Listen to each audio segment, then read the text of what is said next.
نحمده ونصلي على رسوله الكريم اما بعد فاعوذ باللہ من الشیطان الرجیم بسم اللہ الرحمن الرحیم۔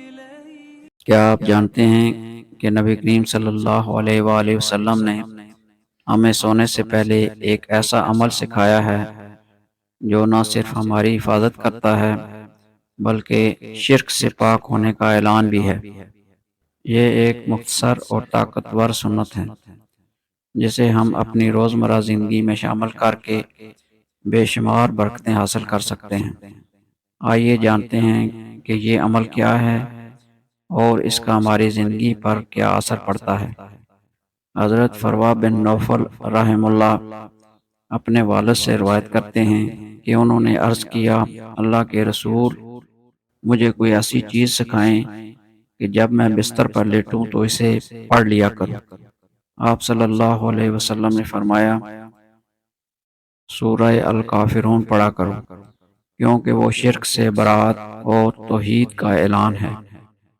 رواہ ترمذی و ابو داود و دارمی۔ آج کی حدیث میں ہم نے سیکھا کہ سونے سے پہلے سورہ کافرون پڑھنا شرک سے برات اور توحید کا اعلان ہے۔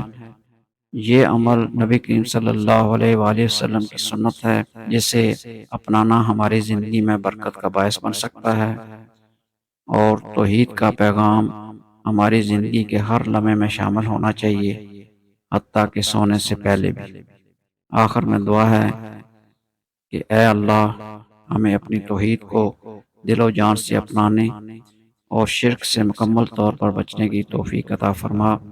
اے رب، ہمیں نبی کریم صلی اللہ علیہ وآلہ وسلم کی تعلیمات پر عمل کرنے والا اور ان کی سنت کو زندہ رکھنے والا بنا۔